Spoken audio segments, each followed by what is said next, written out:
नमस्कार दर्शकों, धार्मिक चमत्कार में आप सभी का स्वागत है। पूरे मोहल्ले में दीपावली की धूम मची थी। बच्चों में नए नए कपड़े पहन रहे थे। उनकी गुलगपाड़े और शोर शराबे से पूरा मोहल्ला गूंज रहा था। हर घर दीपों की रोशनी से झिलमिला रहा था। कहीं कहीं बिजली के बल्ब भी शान से टिमटिमा रहे थे, लेकिन इन सब रंगीनियों से बहुत दूर कमला काकी का मकान लगभग अंधेरे में डूबा हुआ था। यद्यपि उनके मकान पर भी दो दीपक जल रहे थे, लेकिन इस जगमगाहट में भी निस्तेज से लग रहे थे। दूसरे किसी को इसकी खबर हो या ना हो, लेकिन एक नन्हे आदित्य को ये बहुत अजीब लग रहा था। वह सोच रहा था कि आखिर कमला काकी दिवाली क्यों नहीं मनाती हैं। उसे अच्छी तरह से याद था कि कमला काकी ने पिछले साल भी दिए नहीं जलाए थे, और शायद उससे पिछले साल भी नहीं। आदित्य को ये अच्छा नहीं लग रहा था कि आज के दिन कोई दुखी और उदास रहे।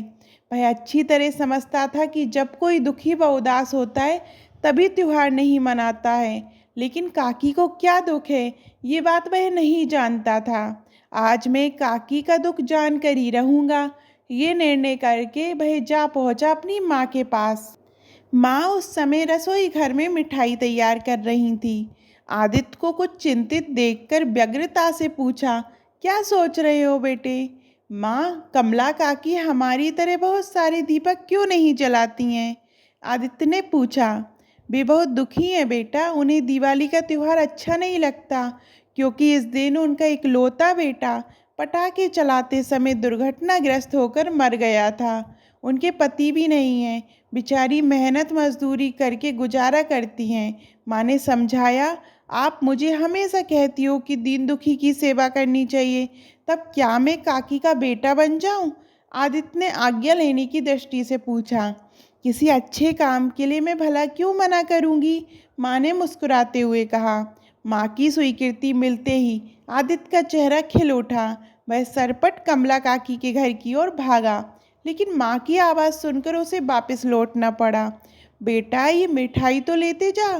कहते हैं जब माँ ने मिठाई का डिब्बा आदित्य के हाथों में थमाया तो उसे अपनी माँ पर गर्व हुआ।